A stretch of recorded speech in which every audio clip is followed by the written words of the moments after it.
Hello, my dear student. You are most welcome from Study Point Academy, and it's me, Shayan Roy.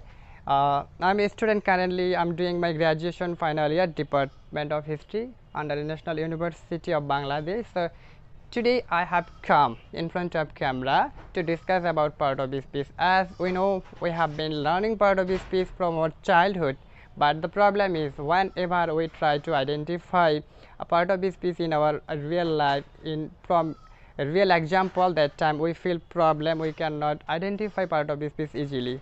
So in this class I will try to make it easy. How can we identify part of speech easily? Okay, so as we know, part of speech are প্রকার: noun, pronoun, verb, adverb, preposition, conjunction, interjection and adjective. So আজকের বিশেষ দ্রষ্টব্য আমি বলে রাখি, আমরা যেহেতু জানি পার্ট অফ স্পিচের মধ্যে কোনো আর্টিকেল এবং কোনো পজেসিভের ইনক্লুড নেই। সো আমরা যদি আমাদের পার্ট অফ স্পিচ আইডেন্টিফাই করতে গিয়ে কোনো আর্টিকেল বা পজেসিভ দেখতে পাই, এগুলোকে আমরা অ্যাডজেক্টিভ বলে ধরে নেব, ঠিক আছে। সো আমি আজকে আপনাদের বাস্তব একটা উদাহরণ থেকে আপনাদের শেখাবো আমরা কিভাবে পার্ট অফ স্পিচ সহজেই নির্ণয় করতে পারি। সো চলুন। ওকে, সো আমরা এখন একটি সেন্টেন্সের মাধ্যমে পার্ট অফ স্পিচ আইডেন্টিফাই করার চেষ্টা করব। ইতিমধ্যে আমি সেন্টেন্সটি লিখে ফেলেছি বোর্ডের মধ্যে, তোমরা দেখতে পাচ্ছ। Anik told me that you have to remove your shyness to be a good speaker. যে অনিক আমাকে বলেছিল তোমার ভালো বক্তা হতে গেলে তোমার লজ্জা দূর করতে হবে। সো আমরা এখন প্রত্যেকটি ওয়ার্ডকে আইডেন্টিফাই করব কোন ওয়ার্ডটি কোন পার্ট অফ স্পিচের মধ্যে পড়ে, ঠিক আছে। সো আমরা দেখতে পাচ্ছি অনিক টোল্ড মি দ্যাট। অনিক এটা কি ভাই? একটা নাম। তো আমরা সবাই জানি অনিক কি নাম হলে কি নাউন, তো এটাকে আমরা বললাম নাউন। টোল্ড মি, টোলটা কি এখানে ভাই? এটা এখানে হলো মেইন ভার্ব, ঠিক আছে। আমরা জানি ভার্ব দুই প্রকার, একটা হলো অক্সিলারি ভার্ব আর একটা হলো মেইন ভার্ব। সো যেহেতু আমাদের এখানে কোনো অক্সিলারি ভার্ব নেই, শুধু টোল্ড আছে, এটা হলো আমাদের মেইন ভার্ব। তাহলে এটা হলো মেইন ভার্ব। এরপর মি, আমরা জানি যে প্রতিটি বাক্যের যে মূল গঠন সেটা সাবজেক্ট ভার্ব অবজেক্ট। আমরা দেখতে পেলাম এখানে সাবজেক্ট পেলাম, ভার্ব পেলাম, এটা হলো আমাদের অবজেক্ট, ঠিক আছে। এরপরে আসি দ্যাট। দ্যাট এখানে কি দেখো তো, যে Anik told me that you have to remove your shyness to be a good speaker.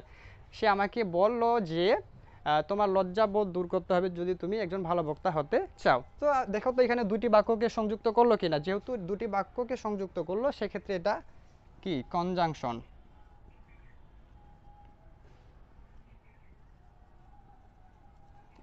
এরপরে আসি you have to remove your shyness to be a good speaker. ইউটা কি ভাই?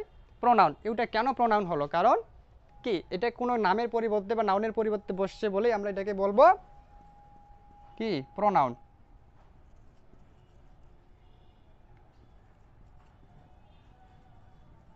এরপর হলো হ্যাভ। হ্যাভটা কি এখানে? হ্যাভটা হলো আমাদের অক্সিলারি ভার্ব। তারপর টু রিমুভ, এখানে একটা মজাদার বিষয়। সো টু আমরা সবসময় জানি যে টু হলো প্রিপোজিশন, কিন্তু এখানে প্রিপোজিশন না হয় অ্যাডজেক্টিভ হবে। কারণটা কি আমি ব্যাখ্যা করতেছি। সো আমরা দেখতে পাচ্ছি টু এর পরে একটা ভার্ব দেখতে পাচ্ছি।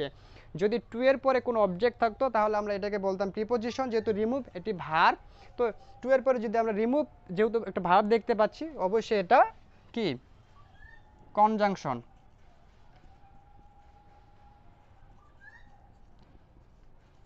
সো যেহেতু আমরা দেখতে পেলাম টু প্রিপোজিশন, কিন্তু এরপরে কি ভার্ব থাকার কারণে এটা হয়ে গেল কনজাংশন, আর রিমুভ হলো ভার্ব। এরপর আসি ইওর শাইনেস। ইওর শাইনেস আমি আগেই বলেছি বা বিশেষ দ্রষ্টব্যে যদি আমরা পার্ট অফ স্পিচ আইডেন্টিফাই করতে গিয়ে দেখতে পাই কোনো পজিটিভ, তো সেটাকে আমরা অ্যাডজেক্টিভ বলে ধরে নেব।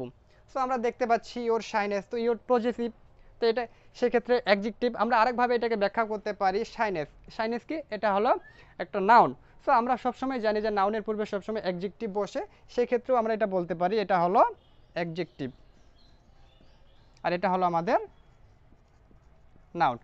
Two be a good speaker, এখানে টুটা কি ভাইয়া? আমি একটু আগেই বলেছি টু এর পর যদি কোনো ভার্ব থাকে অবশ্যই সেটা কনজাংশন। সো বিটা হলো আমাদের মেইন ভার্ব, এটা টুটা সেই কারণেই হয়ে যাবে কনজাংশন।